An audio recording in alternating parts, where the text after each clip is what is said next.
السلام علیکم، welcome to our YouTube channel Kashmiri Khan. جیسا کہ آپ نے پچھلی ایپیسوڈ کے اختتام پر دیکھا کہ ارطغرل اور اس کے ساتھی العزیز کی دعوت پر پہنچتے ہیں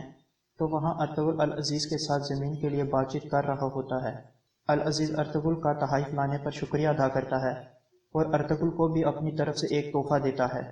جس میں ارطغرل کے سپاہیوں کا سامان ہوتا ہے۔ ارطغرل کو کہتا ہے کہ جو سپاہی اپنی سامان کی حفاظت نہیں کر سکتے وہ ہماری مدد کیا کریں گے۔ اتنا کہہ کر العزیز ارطغرل کو اپنے کمرے میں جانے کا کہتا ہے اور اپنے جواب کا انتظار کرنے کا کہتا ہے۔ ویڈیو میں آگے بڑھنے سے پہلے آپ سے چھوٹی سی ریکویسٹ ہے کہ اگر آپ نے ابھی تک ہمارا چینل سبسکرائب نہیں کیا تو جلدی سے سبسکرائب کر دیں اور ساتھ بنے بیل آئیکن کو بھی دبا دیں تاکہ آپ کو ہماری آنے والی ویڈیوز کی اپڈیٹ بر وقت مل سکے۔ تو چلیے ویڈیو سٹارٹ کرتے ہیں۔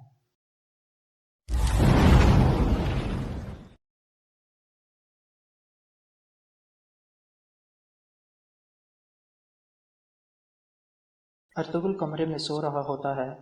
تو تیتوش کی طرف سے بھیجا گیا آدمی ارطغرل کو مارنے ہی لگتا ہے کہ اچانک ارطغرل کی آنکھ کھل جاتی ہے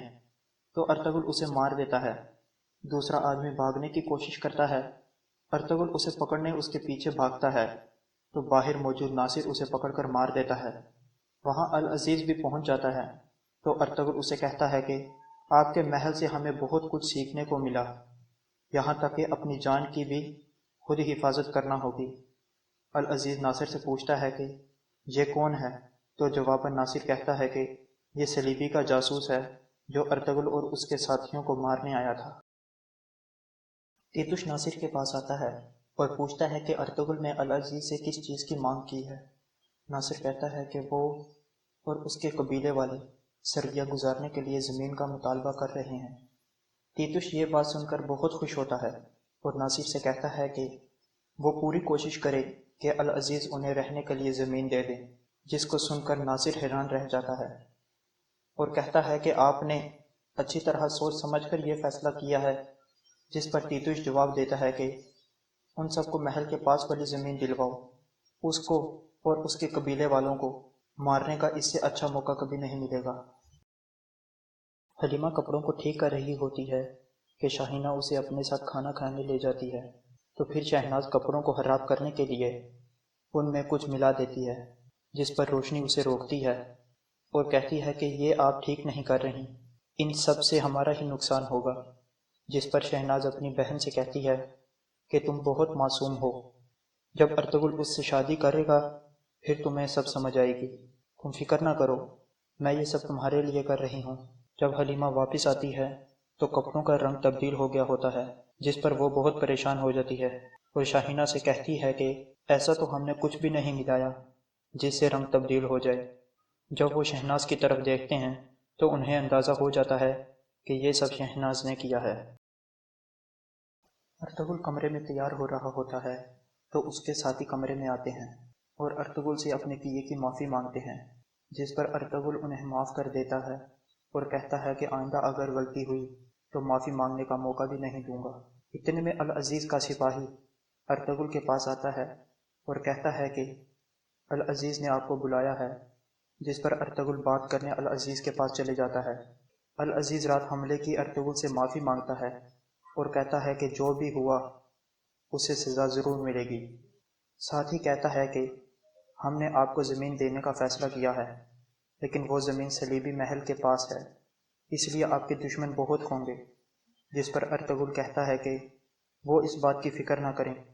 انہیں اپنے دشمن سے مقابلہ کرنا بہت اچھے طریقے سے آتا ہے۔ یہ بات سن کر العزیز بہت خوش ہوتا ہے۔ ارطغرل واپس کمرے میں جاتا ہے تو اپنے ساتھیوں کو نئی زمین کی مبارکباد دیتا ہے، جس پر اس کے ساتھی خوش ہو جاتے ہیں۔ شہناز جادوگرنی کے پاس گلداروں کے بال لے کر آتی ہے تاکہ اسے اولاد ہو سکے۔ جادوگرنی شہناز سے کہتی ہے کہ وہ فکر نہ کرے، اس کے گھر ایک بیٹا ہوگا جو آنے والے وقت میں قبیلے کا سردار بنے گا۔ شہناز جادوگرنی سے کہتی ہے کہ میرے یہاں آنے کا کسی کو بھی علم نہ ہو، اگر کسی کو بھی پتہ چلا تو میں تمہیں زندہ نہیں چھوڑوں گی۔ تو آگے سے جادوگرنی شہناز کو تسلی دلاتی ہے کہ اس کا کسی کو نہیں پتہ چلے گا اور خاص طور پر اس کے باپ سلیمان شاہ کو بھی نہیں۔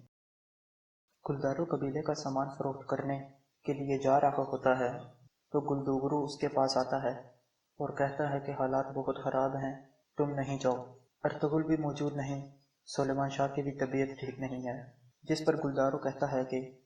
قافلے والوں نے مجھ پر بھروسہ کیا ہے، میں ایسے نہیں بیٹھ سکتا، آپ فکر نہ کریں، مجھے کچھ بھی نہیں ہوگا۔ جب پیتراچو کو یہ بات معلوم ہوتی ہے کہ تیتوش نے انہیں زمین دینے کا کہا ہے تو پیتراچو بہت غصے میں آ جاتا ہے اور کہتا ہے کہ میں نے کبھی سوچا نہیں تھا کہ تم اتنے بے وقوف ہو سکتے ہو، میں کسی بھی صورت کئی قبیلے والوں کو محل کے پاس برداشت نہیں کر سکتا، اگر وہ مجھے محل کے پاس نظر آئی تو پھر میں تمہیں زندہ نہیں چھوڑوں گا۔ گلدارو قبیلے کا سامان لے کر جا رہا ہوتا ہے تو کاراتیور اور اس کے ساتھی گلدارو کے قافلے پر حملہ کر لیتے ہیں اور گلدارو کے تمام ساتھیوں کو مار دیتے ہیں۔ گلدارو کو بھی شدید زخمی کر کے کاراتیور اپنے ساتھ لے جاتا ہے۔